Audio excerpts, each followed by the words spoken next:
Okay, good morning.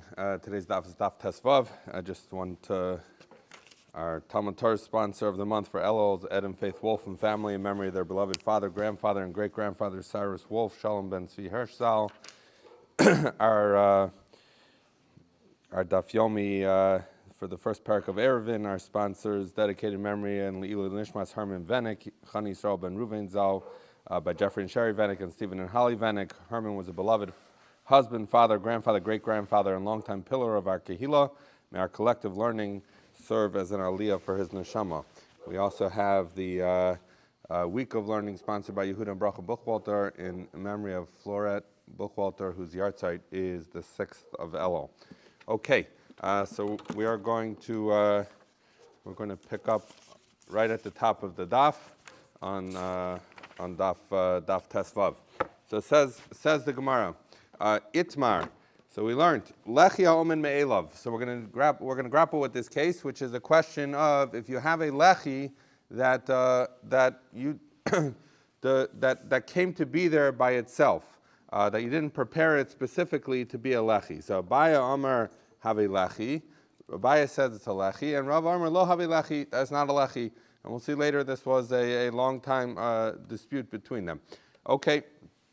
So. So the Gemara is going to make an assumption now. You will see that a little bit later we'll question this assumption, but the Gemara assumes that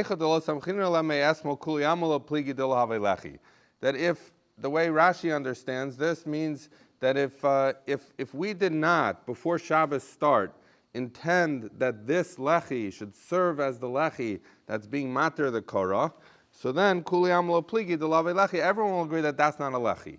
In other words, the question is, though, ki pligi, when do they argue? Where Shabbos is going to start, and you're saying, this is my lechi, but the reality is that lechi, you didn't construct it, you didn't put it there, it just happened to be there. We'll see later, for example, a case like a tree is planted right by the edge of the mavui.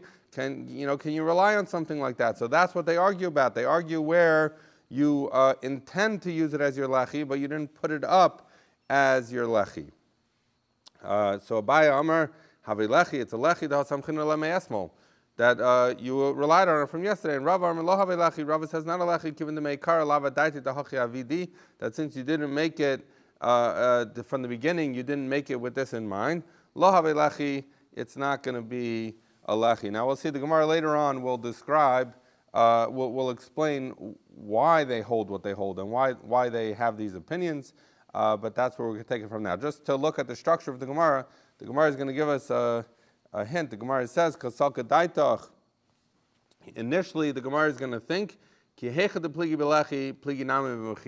is going to make an assumption, which we will change, that just like they argue about a lechi, that if you have a lechi that you didn't actually construct for the purpose of a lechi, it's just there. Does that count? We assume that we have the same argument with mechitza, and so what the Gemara is going to do is it's going to go through a series of proofs to try and establish, like Abaya Rava, if in the case of mechitza, with the assumption that would also relate to a lechi. Ultimately, the Gemara is going to decide that those are not necessarily the same case, and then we'll go through a series of cases to try and understand a series of cases relating not to mechitza but relating to lechi itself, to see if we could bring a proof to Abaya or Rava. Says the Gemara, Tashma. So again, we're going to look at some cases of mechitza with the thought that those would be informative for purposes of a lechi. Says the Gemara, Ha'osa sukaso beina ha'ilanos, that if someone makes a sukkah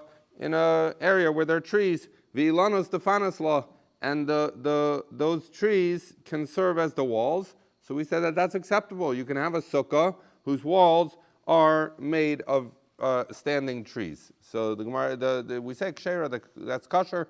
So that seems to say one would imagine that these trees weren't planted for that purpose, and yet you see there are trees that happen to be in a shape that allows him to rely on those as walls of a sukkah, and it says it's kosher. So walls of a sukkah we know are a mechitza, and it seems that even though it came to be there by itself, you didn't construct it for that purpose, it still constitutes a mechitza. So the Gemara says, and what are we talking about here? That it could be that we're talking about a case where he planted those trees. He planted them close, people plant bushes to create a wall. He planted a tree or a bush for the purpose of making that a wall of a sukkah, but there's no proof as to what the halacha would be if he came along and found, if he came along and found trees there, could he use them for a sukkah? So the Gemara says, okay, if you're going to tell me that he planted them for that purpose, ihachi pshita. So that's obvious. In other words, if like anything, if you construct walls, so what difference does it make if you construct the walls out of a tree or anything else? What would be your thought? What would be the havamina that you cannot use that's not a valid mechitza? So the Gemara says, Mahu detema, I might have thought, ligzar duma asi l'ishtamushe be'ilan, kamash malan. The Gemara says, as we know, Chazal were very particular and basically didn't let you do anything with a tree on Shabbos. You can't climb a tree. You can't lean on a tree. Generally speaking, you can't use it. Why? Because Chazal were concerned that someone was going to come to pull a branch off the tree, and that would be problematic from the perspective of Hilchos Shabbos. So, therefore, I might have thought that even though he's planting the trees to be the wall of his sukkah, then maybe Chazal would say, no, that doesn't work because we don't want we don't want to come to a scenario where you might come to utilize this sukkah, or that by making them your walls, maybe that fits within the gzeira of not utilizing a tree. So therefore, says the Gemara, Kamash Malan, that was the point of the Mishnah, telling us that those walls are kosher, was in order to teach us that despite the fact that they are utilizing a tree, it doesn't matter, and nonetheless, that is a kosher wall of a sukkah. Next case, Tashma, Hayasham, Ilan, Ogeder, Ochitzas Hakanim. If there happened to be, or we'll see, if there was a tree or a fence, or Chitzas Hakanim is basically a mechitza of kanim, of reeds, of branches, of sticks. So there's some kind of blockage there. Nida mishum diyumed. That it's judged to be a diyumed. Now, what's a diyumed? We've encountered this many times, but we haven't called it by that term in this Masechta yet, I don't think. So a diyumed is those same things we talked about, pasi biros, and you see there's a picture Rashi has, pasi biros, we talked about where the ole regalim were going up, and we wanted to create a place in the Rishus HaRabim where even on Shabbos they could draw water. So we rely on certain kulos, but we say these four L-shaped mechitzos are sufficient to create this Rishus HaYachid within what's otherwise a Rishus HaRabim, such that you should be able to draw water from the pit, which is a Rishus HaYachid, up to the ground level, which you can only do if the ground level is also Rishus HaYachid. So we've talked about that. That's pasei biros. So the pasei, we call them pasim, boards of a bar. Now we're referring to them as diomed, which comes from dio omed, that it's a double, or it's two it's two, I don't know what omed, something that's standing. Basically these L-shaped things. So it says the Gemara. So if you had a tree or a gate or this a branch fence, you could use nida mishum diomed. So the Gemara, so that seems to say that a diomed is a mechitza like any other. It's a mechitza that we apply kulos to, but it's a mechitza nonetheless. So you see that you have a tree there or a fence happened to be there, you can rely on it. So you see that even though you didn't build it for that purpose, nonetheless it's a valid mechitza. So the Gemara says, here also, same answer. What are we talking about? That you made it for that purpose. That when you set up this fence or you set up this branch wall, it was for the purpose of making a diomed for pasei biros. So the Gemara says, so then what's the chiddush? In other words, if you stuck up this gate for purposes of being a diomed, so of course it works. So the Gemara says, the chiddush here is the specific case of chitzas hakanim, where you have a mechitza of branches. And what's the case? Because the question, because we're relying on when you have a mechitza hakanim, you have branches put together. Those branches don't fit together perfectly and create a smooth surface. There's gaps, but we don't worry about those gaps generally speaking, because as we know, we apply the halach of lavud, and anything less than 3 tvachim, and presumably these are well less than 3 tvachim. But the thought would be that we're going to see later on that Abaya asks Rabbah this question, and the thought would be, presumably because we're dealing here with Pasei Biros. As we know, Pasei Biros is already a very big chiddush, because we're saying you could have a little wall on each corner, and we've discussed that that allows somewhere between 10 and 13 and a third amos of space. And as we'll talk later, we've spoken in the past, we'll speak later today also, that if it's paretz merub ala omed, there's more open space than closed space, generally speaking that doesn't work. By Pasei Biros, Chazal said, no, we're going to make a special exception, and it does work. So therefore, I might think that lava doesn't apply. So that was the chiddush by telling me chitzas hakanim. When you have these branches that are creating a mechitza, which have gaps in them, spaces, and you have to rely on lavud, so can I rely on lavud in the same case where I am relying on the kula, on the leniency of Pasei Biros, that even though there's more open space than closed space, nonetheless you can, and we see that later on Abaya asks Rabbah this question, and Rabbah in fact points to this brisa of chitzas hakanim as proving that you could use lavud even in conjunction with Pasei Biros. We'll see another example of this later. Lavud is different halacha than some of the other things. Lavud is literally looked at as, once you can apply lavud, it's literally looked at as if it's a wall.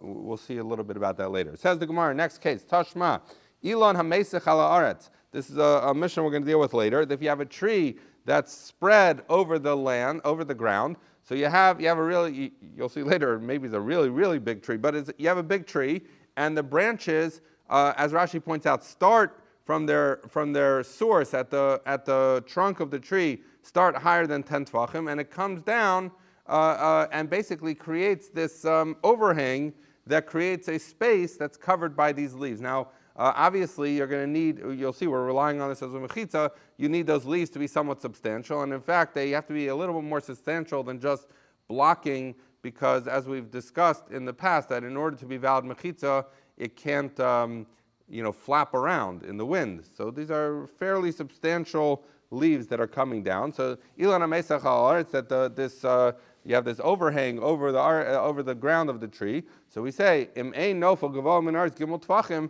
as long as the leaves don't end higher than 3 tefachim from the ground, i.e., the leaves go down within 3 tefachim of the ground, and we know that within 3 tefachim of the ground is considered part of the ground, so therefore metaltal and tachta we can carry underneath it. So what do you have? You have a mechitza. You have this canopy over here of tree, and it constitutes a mechitza, and yet presumably you didn't plant the tree for that purpose. Except the Gemara answers, no, we're talking about where you planted this in order to create this mechitza. So the Gemara says, then you should be able to carry, if this was a tree that was created to serve as a mechitza, you should be able to carry under the entirety of this tree, of this canopy. And Allah Rav Huna Breid Rav Yeshua, then why would Rav Huna, the son of Rav Yeshua, say, Ein metaltal beis hasayim, that in such a case you cannot carry under this tree except for the area of beis hasayim, which is beis hasayim is the amount that 2 saw of wheat you would plant, which we've established is basically each saw is 50 by 50, so this would be an area of 100 by 50 amos, which is a huge area. So I'm not sure how you have such a big tree, but in other words, if you had such a big tree, they're saying you couldn't carry beyond, it would not work if that tree, if the space that it covers is greater than beis hasayim. And Rashi explains that, so we say as follows: that if the hekif, if this overhang of the tree would be more than the chatzar of the Mishkan, which we know was 50 by 100, he says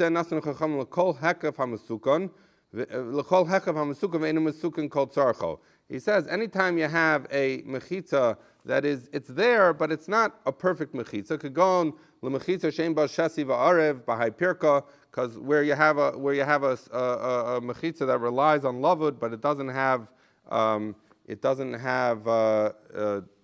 2 directions, shasi va'arev. Ulahakif shlohukiv ladira, if you have a mechitza that's not set up for someone to reside in. V'hachanami iba omen me'elov mukmas lo shapir ho v'lav lahachyavidi yavu be'rabanan hashira. So say, so if you hold, so now he's saying that so now if you have something that's omen me'elov, so if we're talking about a tree that happened to grow this big canopy, it would make perfect sense why we would apply this rule that you can only carry in Beis Hasayim, because Beis Hasayim, as Rashi just pointed out, is something that when you're dealing with a substandard mechitza of some sort, it's not an ideal mechitza. So Chazal were mesakein that you can't use that mechitza to cover an area greater than this 50 by 100 or 5,000 square amos. Right? So if the tree was not planted for the purpose of mechitza, it makes perfect sense, because you have this like somewhat substandard mechitza, and it makes sense why Chazal say only 2 sa is the area you could carry. But ask the Gemara, if you're telling me that you just answered me that this was a tree you planted for that purpose, so if so, why is this a substandard mechitza? This was not just a tree that happened to be there, this was something you planted for that purpose. It should be a perfectly valid mechitza. So the Gemara says, no, because even if you planted it for that purpose, mishum dahave dir shetashmish la'aver v'chol dir shetashmish la'aver eimen taltolim ba el beis hasayim. So the Gemara is going to say that this is not a substandard mechitza in the traditional sense of the other ones, but there's a different reason why Chazal say you can't carry under this canopy greater than 2 sa. Why? Because it's a dira, it's a residence that's tashmish la'avir, that its purpose, its use is for the outside. What does that mean? So Rashi explains that we're dealing with when would someone be relying on the mechitzas of under a tree, is if they're out in the fields or in wherever it is and they're watching over the fields or they're watching over the animals, right? So Rashi says it's a case where Bal Karcho hu darsham, it's against his will. In other words, when someone picks a house, they go to the city, they want to be on this block, that block, fine, you build yourself a dira, then that's a regular dira. But if you go out to the fields where you have to watch those fields, you have to watch the animals, you didn't pick where you're going to be, circumstances picked for you. So it's dira shetashmish la'avir, that its use is not so much for the inside as much as for why you're there, for the outside, for what it opens onto. So when you're dealing with, even though it could be valid mechitzos, at the end of the day, Chazal are going to say, this is also like a substandard mechitza in the sense that since you didn't pick this place, you had to be there for some external purpose. Chazal said then you can only create mechitzas that cover Beis Hasayim, that cover that area of 5,000 square amos. Okay, so now says the Gemara, where the first wide line on Tesvav Omanal, Tashma, Shavas Betel Shehu Gavaya Asara, V'hu Me'arba Amos V'ad Beis Hasayim. So we say as follows, that if we know that we have the halachas of tchum. So someone has basically the area they're in or the city they're in plus 2,000 amos in every direction. So that's determined by where you are when Shabbos starts. That's where your Shavas, that's where you have Shvisa, and that's where your 2,000 amos will start from. Except that we know if you're in some broader area, for example, if we're in the city, so then your 2,000 amos doesn't start from your house, it starts from the edge of the city. So now we're talking about if someone was resting, he had a shvisa, that's where he was at the beginning of Shabbos. He was on a tail. A tail is some kind of raised natural surface that is at least 10 tvachim tall, and Rashi points out once you have 10 tvachim of height, that we use good asik, and therefore the walls go up, so we're going to treat those as a mechitza. And we're dealing with a case where it's arba amos until Beis Hasayim. And Rashi explains why does it start from arba amos? Because if this tail is less than arba amos, it didn't help us at all for these purposes, because even if I was sitting in the middle of a field, Rashi says, I have the daled amos around me. So that I get daled amos and my 2,000 amos start from 4 amos from me, I don't need to be on a tail for that purpose. That's anywhere. That's in a field. But this tail helps me because if the tail is 200 amos in each direction, then I rest there at the beginning of Shabbos. It means that my 2,000 amos start from the edge of the 200 amos of this tail. Okay, so we have this tail, this raised surface that has, it's 10 tvachim tall, so it has mechitzas, and it is, you can rely on that tail to say this is that my shvisa, my 2,000 amos of tchum will start from the edge of the tail, as long as it's less than beis hasayim. Continues the Gemara, v'chein beneka shu amak asara. So too, if you have an indentation in the rock that is at least 10, in other words, you have a natural rock, you have bedrock, and there's at least 10 tfachim of depth to this indentation. V'hu me'arba amos v'ad beis hasayim, and this is between 4 amos and 2 sa, the amount of space you need to plant 2 sa. Similarly, v'kama kitsura v'shibolos makifos also, that or if you have a kama kitsura, is you have wheat that was cut and is presumably in some kind of piles or bundles, or shibolas makifos, that you have grain that's still growing. So basically, either the mounds of cut grain or the standing grain is creating a mechitza. Mahaleches kula v'chutza la paimama. So in all of these cases, we're going to consider that his shvisa is there on the entire tail, or in the entire indentation, or within the entire area of the field that's surrounded by either standing or cut grain. So we see that even though these mechitzas weren't made for these purpose, we're treating it as mechitza, that your shvisa covers that entire area, and your 2,000 amos only starts from the end of it. So you see that even though these things were not created to be a mechitza, nonetheless they're valid as a mechitza. So the Gemara says, wait, I've gotten the hang of this. You keep answering my questions by saying, well, no, it was created for that purpose. But now we ran out of that answer, because the Gemara says, if you're going to tell me, you're going to tell me that he created those things to be a mechitza. That's why they're a valid mechitza. But says the Gemara that bishlama kama lachai. So he says that, okay, the case of the standing wheat or even the bundled wheat is okay. You might have chosen to cut the wheat in a way that created you a mechitza, or you might have bundled the wheat and created you a mechitza. But elatel v'neka ma'ikal amemar. But when we talk about this natural mound, this raised surface, or we talk about this indentation in the rock, clearly the guy didn't create the ground rock. He didn't create this raised ground surface. So you can no longer say you ran out of answers to say, maybe it was a bit of a stretch to say he planted the tree for that, he planted this, but you obviously can't create rock or raised ground surfaces. So therefore, as I said before, and as the Gemara presaged by saying, so kedai techamina, we're going to conclude ela b'mechitzas kuliyamula pligi dahave mechitza. So rather, we're going to say mechitzas. We were trying to learn from mechitza to lechi.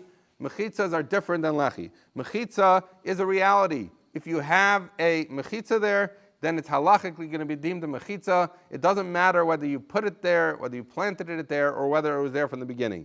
But that doesn't necessarily resolve our question between Abai and Rava about a lechi omer me'elav. If you have a lechi that came there by itself, what's the halacha? Ki pligi. When do they argue? Belechi Abai l'taimei. Now we're going to give the answers, as I said before, the explanations for why Abai and Rava hold what they hold. Abai l'taimei. The Mefarshim discuss where we saw that Abai said this. We don't have to get into it right now. The Amar lechi mishum mechitza. Mechitza asumi ela hi mechitza. Havi mechitza. So we say Abai is of the opinion that the purpose of a lechi, what a lechi serves as, is a mechitza. And as we just established, a mechitza that's there by itself is going to be considered a valid mechitza. The Rava l'tamei, and Rava goes according to his reasons, the Amar lechi mishum heker, that lechis be mishum heker. So if you remember on Daf Yud Beis, Amud Beis, that we talked about the question, we said that lechis mishum mechitza, kara mishum heker, and Rava said that, and then we said Rava Amar achazav yachazav mishum heker.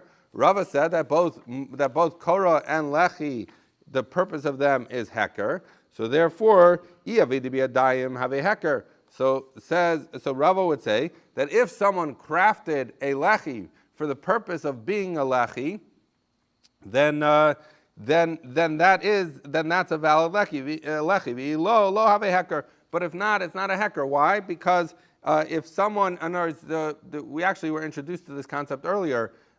We talked about it in our malsala, which was the decorative thing on the top. So we said that if you use that kind of korah, it has a kohl. People hear about it. So too, a lechi, if you put up the lechi, the way Rava would understand, if you put up the lechi, people hear about it. maybe not in the next town, but in the people carrying that mavoi. So they know, oh, that thing's a lechi, so therefore it is a heker. But if you would just put up a lechi, then if the lechi would just be there by itself, people wouldn't know that it's there to function as that purpose. Like imagine, as I mentioned before, a case where there's a tree right by the edge of the mavoi. Rava would say, it doesn't help, because if I didn't put it there, people don't realize that it's there to be a lechi.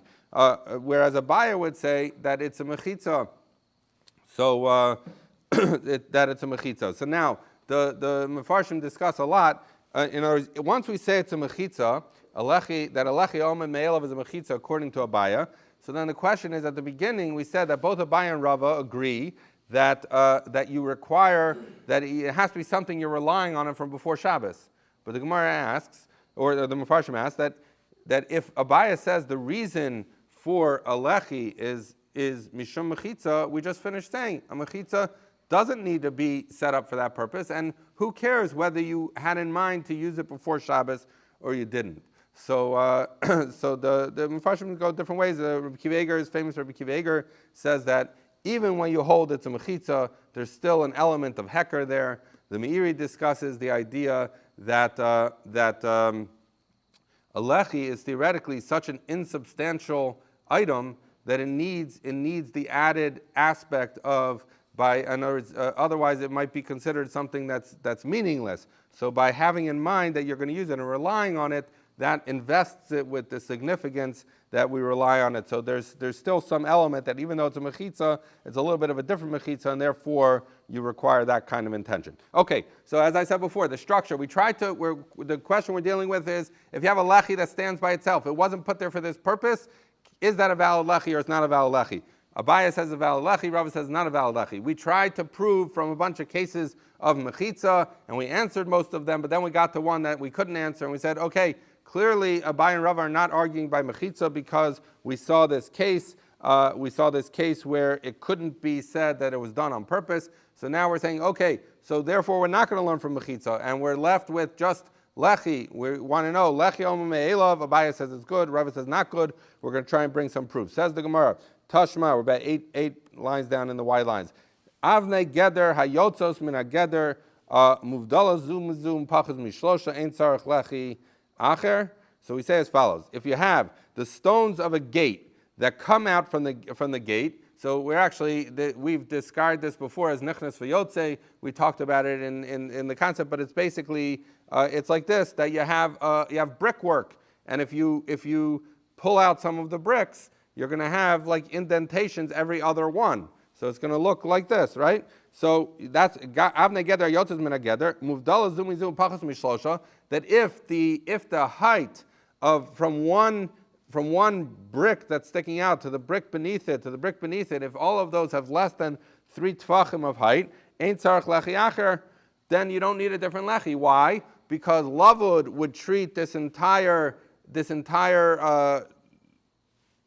vertical area that has these bricks coming out as if they're connected to each other. Once they're connected to each other, it's like a wall that's coming out into the edge of the mavoi, and like any lechi, that's what a lechi is.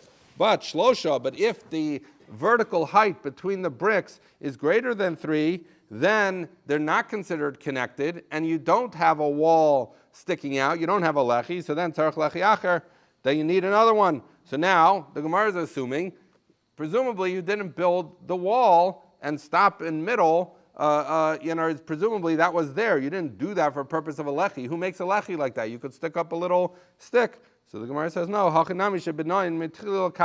You built this wall in the middle, and you left it that way, where it had these bricks sticking out. So the Gemara says, yachi pshita. So, well, if so, then if you built a brick thing, even though you built it funny, sticking out every other brick, but that should for sure be a mechitza. Why do you need to tell it to me? So the Gemara says, because I might have thought, and now again, we're answering in Rava, who holds us mishum heker. So if you leave these bricks in every other one, in and out, so what does that look like? It looks like maybe I'm in the middle of building a wall, and I just haven't, I haven't gone further in. But people aren't going to know that they should rely on it for lechi. Kamash Malan, yes, it's a valid lechi, because at the end of the day, it creates that lechi on the side. Tashma, Coming near the Tani Reb Chia. Reb Chia learned as follows, taught as follows. So we dealt with this case before. So this means that a wall that was somewhat indented from its friend, and what happened from the other wall, and what happened? So a scenario would be that if you're going from the inside, and then you have a wall that's this big, and then the wall becomes narrower on the outside part. So if you're standing inside, you no longer see that narrow part that's sticking out because it's not in the same plane, because the wall basically took an indentation in. That would be a case where it's near mibachutz or shavim mafnim. From inside, it looks like you don't see the lechi, but from outside, when you're looking, you see that there's a piece that extends on the left width of this wall if you're facing the mavoi. Or you have a mavoi where from the outside it all looks flat, but the wall itself goes a little bit into the mavoi. So there's kind of like a little indentation behind the wall that you can only see from inside and not outside. So we said if the wall happens to be built in this way, whether you can see it from outside, but it's from the inside it looks flush, from inside you see it, but from outside it looks like a flush wall. In all those cases, it's a lechi. So now the question is, presumably, I didn't build the wall to stick this way. It just happened to be that it covered the mavoi at some level. So the Gemara says, no, that you did it on purpose for this. So the Gemara says, if you built the wall to be a lechi, of course it's a lechi. What's your point? The Gemara says, no, this is the very point to tell you, as we've debated, the Gemara has debated on Daf Tes, about whether if you have a lechi that you can only see from the outside, but from the inside you don't realize that it's a lechi. Is that a valid lechi? We had a machlokas. So the purpose of this brisa is to tell you, Reb Chia is coming to tell you his opinion that nir mimachas v'shavim mafnim is nidam mishon lechi. We dealt with that specifically to talk about Reb Chia's opinion. Okay, that was previously on Daf Tes. Says the Gemara, Tashma. The Rav. Now this is going to be the end of the road almost. So we say Tashma. The Rav Havayasef Bahu Mavaya. Rav was sitting in a certain mavui. Havayasef Rav Huna Kamei, and Rav Huna was sitting in front of Rav. Amar Leila Shame. So Rav said to his servant, or the person who was helping him, Zil Aisi Li Kuza Demaya, bring me a pitcher or flask of water. Ada Asa Nafal Lechya. But while the guy went to get the water, the lechi, that is what enables you to carry in the mavoi, fell down. So now you no longer have a lechi, so you can't carry anymore. So Achvele Biyade. So Rav saw the guy coming back with the flask of water, and he said, hold up. He showed him with his hand. Kam aduchte. So the guy was just standing there because he didn't want to carry anymore because the lechi was down, or he didn't want to carry because Rav told him stop. Maybe he knew, maybe he didn't. So Amalei Rav Huna. So Rav Huna, who was sitting in front of Rav, says, Lo saval amar lismocha dikla. So Rav Huna said to Rav, it's true that lechi fell down, but the truth is there's a tree that's standing right next to the wall that could serve as the lechi. So the Gemara is Rav said back to Rav Huna, Amar, he said, Dami Haimir Rabban Kamandalo Parshi in a Shmaitza. This Rav over here, it's as if no one explained to him what's going on, what the discussion was. Misam Chinin Aleh Me'esmo. Did we rely on it from yesterday? It's true. It seems to be saying, that's what the Gemara is going to say in a second. A tree might be able to serve as the lechi, but as we said at the very beginning of our Gemara, that if people didn't rely on it, if you weren't planning when Shabbos came in to use it as a lechi, then everyone agreed that that's not going to be a valid lechi. So they said, what is Rav Huna talking about? Because obviously you can't use a tree, because when Shabbos started, people were planning to rely on the regular lechi. Then that lechi fell down on Shabbos. No one was planning to rely on the tree at the beginning of Shabbos. So therefore, Rav said, sorry Rav Huna, that doesn't work. But now, says the Gemara, Taima de lo samchinan. Rav's answer was, what was the problem with relying on the tree? Is that when Shabbos started, we didn't rely on this tree. But hasamchinan. But if we would have relied on the tree, had we relied on the tree before Shabbos, have a lechi, that would have been a valid lechi. So we see that the problem with this lechi was not that it wasn't planted or erected for this purpose. The problem was that when Shabbos started, we weren't relying on it. Seemingly, if next Shabbos they said, you know what, the other lechi fell, we'll rely on the tree, seemingly Rav would be fine with that. So what do you see? You see lechi omamei. Love that a lechi that you didn't erect for that purpose, you didn't plant the tree for that purpose, could be a valid lechi. So ultimately, that's going to be the proof that we have that seems to support the opinion of Abaya. And in fact, the halacha is like Abaya, which is, as people would know, it stands out a little bit because normally machlokas Rava and Abaya, the halacha is like Rava, but we know that there's the Yal Kigam, the 6 cases that we've dealt with in 5 other places where they paskin like Abaya in place of Rava. Not all of the Rishonim agree. Rashi, though, does hold that this is one of the Yal Kigam. So now, the Gemara just says, wait a second, maybe let's revisit an assumption we dealt with at the beginning of the Gemara. Because in the beginning, the Gemara said, we're assuming that if we didn't rely on this lechi at the beginning of Shabbos, everyone would agree it's not a valid lechi. But what just happened? We just had a story, and Rav Huna had a thought that maybe you could rely on it. So now the Gemara says, Lema Abaya v'Rava b'delo samchiner le'pligi.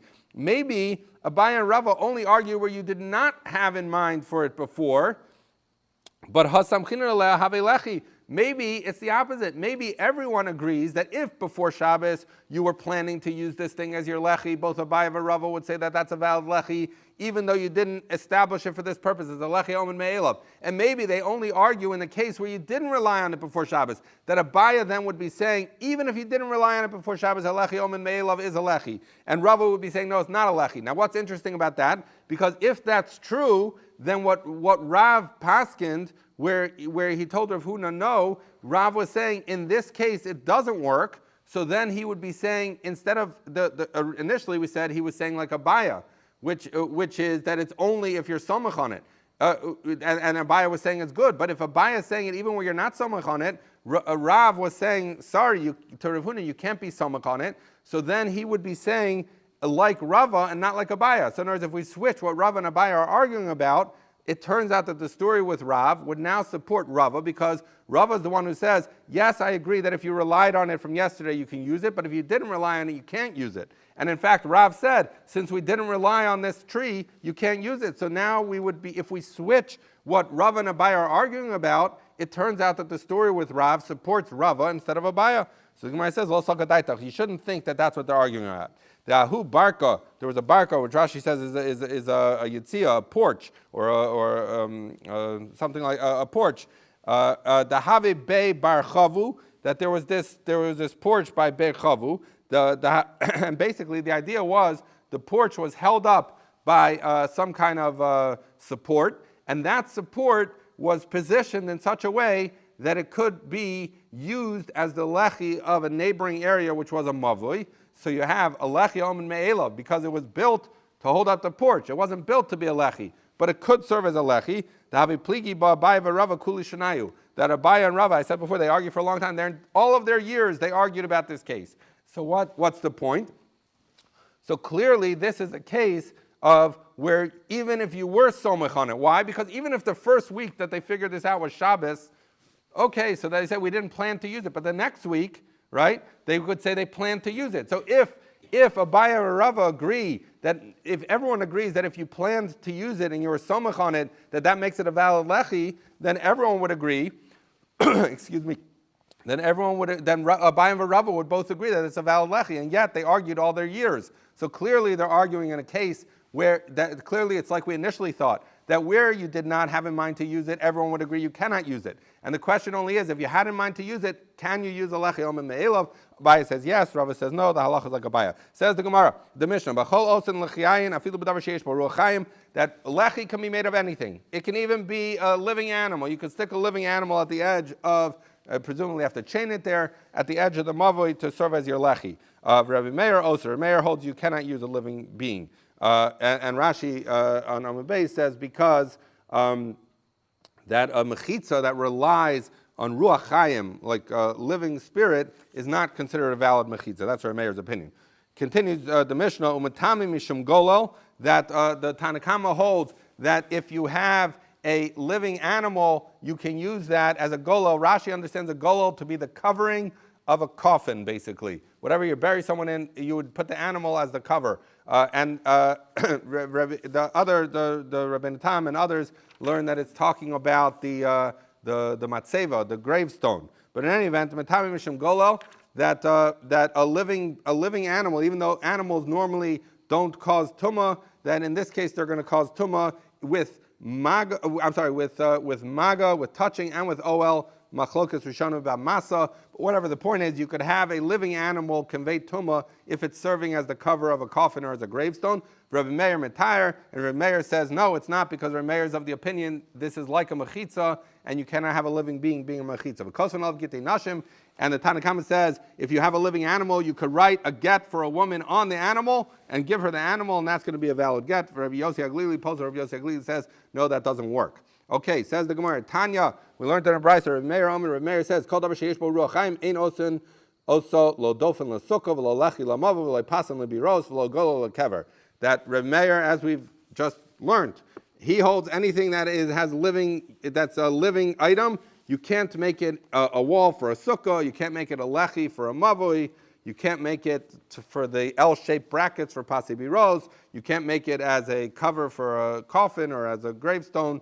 So all of those are Meir, so we already learned that at some level. Mishum Rav Yosei Glili, and in the name of Rav Yosei Glili, Amru, they said, Afen kosfen of gitei nashim, you cannot write a get on an animal. So ask the Gemara, my time of the Rav Yosei Glili, why does Rav Yosei Glili, okay, so Rav Meir told us, he holds a living being can't be, you can't rely on a living spirit to be a mechitza, but why can't you write a get on an animal? So my time of the Rav Yosei Glili, the Sanya, because we learned in the Brayso as follows, Sefer, the Torah says by Kikach ish isha avala v'hayim loisim tzachem benak kimatzu ba'ever zdavar v'chasav la sefer krisos. He writes for her a sefer of krisos, and Rashi proves from Nevi'im that sefer means a cloth, a parchment. Ein li ela sefer. So I only know that you can write it on cloth. Minayin l'rabbis kol davar. How do I know that I should be able to write a get on any surface? Talmud v'chasav la, that you write it for her. So as long as you write it, mikol makom, it doesn't matter what you write it on. Now, as many people know, and we just dealt with recently, on Shabbos, v'chasav la is where we know l'shma. So Tosfos points out there's two places where it says v'chasav la. So this is one of them. So im kain matam alamer sefer. So he says, okay, so if it's v'chasav la tells you can write it any place, then why did it say sefer, which seems to say only a cloth? So lomer lecha, that come to tell you, mas sefer davar shein bo ruach chaim ve'eno ochel, that just like a sefer, just like a cloth is something that has no living spirit to it, and it's not food, af kol davar shein bo ruach chaim ve'eno ochel, that so too for get, you can use anything that does not have living spirit and is not food, but you would not be able to use an animal. So that's why the Rabbi Yosei Glili understands it says sefer, even though subsequently it says v'chasav la, which means you can write it anywhere, but it says sefer in order to tell you that you cannot use a living animal for a get. The Rabbanan, so what do the Rabbanan do with the fact that it says sefer? Why don't they learn out that you can't write a get on an animal? So miksiv bas sefer, he said, did it write v'chasav la krisos bas sefer, in which case it would clearly mean that you write it in a cloth. Sefer ksiv, it just says sefer krisos. So that implies, by the fact that it wrote sefer krisos instead of krisos bas sefer, tells you l'sfiras dvarim ba'alma hudasa, that the point is sefer krisos just means a sefer, like a recounting or a retelling or a restating of the facts in written form. That's all it is. But not in written form. Sefer krisos is just saying you say the matters that you need in order to create the separation between husband and wife. It does not mean a cloth, and therefore I'm not stuck saying that you cannot write on an animal. Rabbanan have a chasav la my darshi bay. Okay, so Rabbi Yosei Glili needed a chasav la because he understood that sefer you might think means only on a cloth. How do I know you could write on anything else? So there are some forwards have a chasav la in all cases. But since the Rabbanan don't rely on sefer to say it needs to be like a cloth, they don't need v'chasav la to expand it to other things. So what would they do with v'chasav la? Humi boile, they needed b'ksiva miskareshes and miskareshes b'kesav. That they needed it to say that it has to be a sefer. V'chasav la, that has to be written because they didn't want you to think that you could. They wanted you to realize that you have to write a get. You can't just give money, for example, in order to become divorced. Now, why would you think that you could just give money to become divorced? I might have thought that since we compare in the pasuk where it talks about the woman leaving her husband's house and getting remarried, So ma havaya bekesef, just like getting married when she gets remarried as with her first marriage, that you could do it with money. Af yitzia bekesef, that's so too. When you end the marriage, you could do it with kesef kamash malan. Therefore, say the Rabbanan, I needed to write v'chasav law to tell you that the manner in which you divorce a woman is by writing a get, not by giving her money.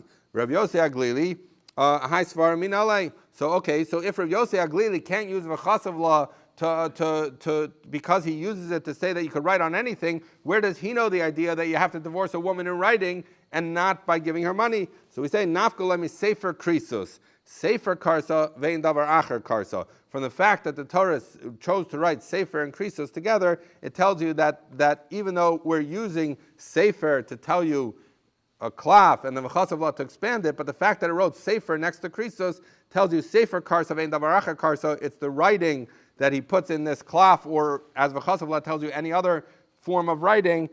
That's what tells you that just like that the writing is what separates the marriage and nothing else. For example, money.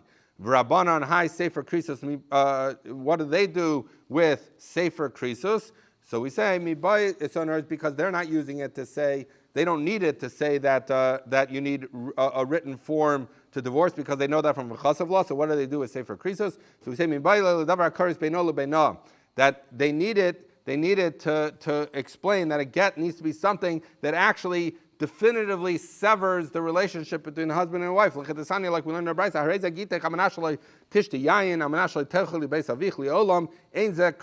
So if someone gives his wife a get and says, here, this is your get, but as long as you never drink wine or you never go to your father's house. But if you do either of those things, retroactively, the get's going to be disqualified. So then she's basically attached to him for life, because at any point, if she were to drink wine or go to her father's house, the get would be undone. So that doesn't separate them. But kol shloshim yom. But if he says for 30 days, so then it has the ability to end at a certain point. So then harei krisus is a valid krisus. That's what they learn from sefer krisus. So Rav Yossi Aglili, he uses sefer krisus to tell you that it needs to be written and not money. Where does he learn that it has to be something that separates them fully? Nafkalei mikares krisus. He says because the pasuk could have written v'chasav la sefer kares, and instead it wrote krisus. So therefore, I learned this added element that it needs to be something that actually divides, permanently divides. V'rabbanan kares krisus lo darshi. They don't darshan. They don't see there being a distinction between writing kares and krisus.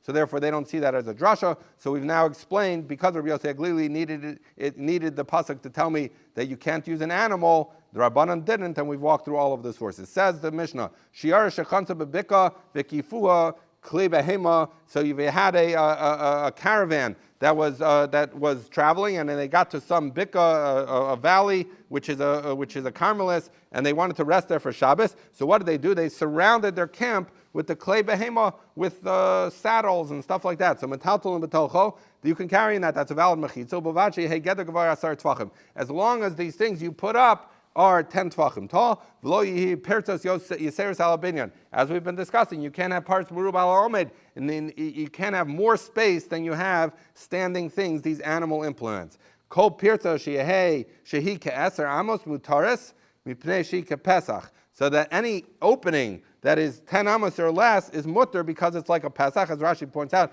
as long as in the aggregate you have omed merub al paretz, where you have more standing than.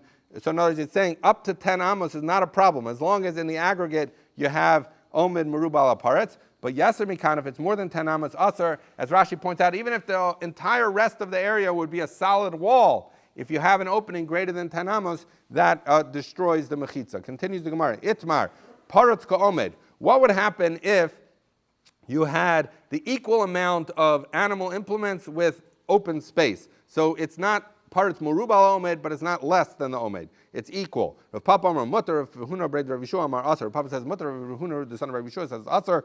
Rav Papa Amar Mutter, Rav Papa says Mutter. Why? Because the whole thing of Mechitza says Allah Moshe Misinai.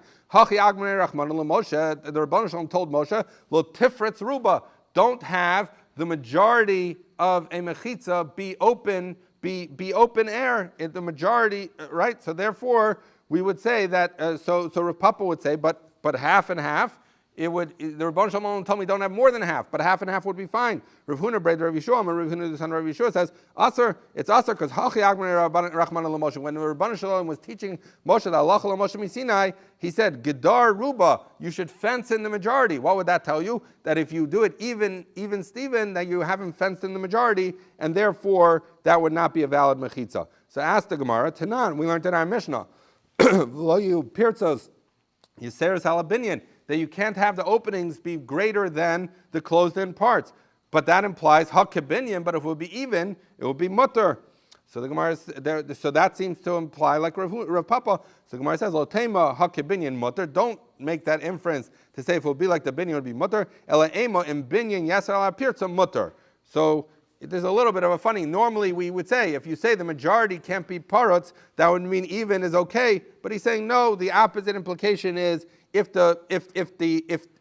when is it mutter if the majority of the if the omed, if the built up part is greater than the pirza. So a little bit of a tough explanation, but that's how we would answer.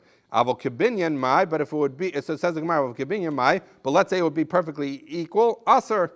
So then it would be aser. So Gemara says, if that's what you're telling me, if the Mishnah is trying to tell me that even, the Rav Papa would say to Rav Huna Breder Rav Yeshua, if you're trying to tell me that even is aser, ihachi, if so, listni lo yehe pirtzas kibinyan. Then why not say, instead of saying lo yehe pirtzas yoser mi binyan, should be more than binyan, say the pirtzas should not be like the binyan, which is telling you the case of even. To which the Gemara says kasha. As we know from the Rashbam and Baba Basra, we've talked about many times, kasha means there is an answer. It's a little bit of a tough answer. It doesn't necessarily tell us what the answer is, but we haven't yet disproven the opinion of Rav Huna Breder Rav Yeshua, and so therefore we're going to pick up on this tomorrow with different sources to try and prove it. That Rav Papa says that if you have even standing and open, that is a valid mechitza, and Rav Huna Breder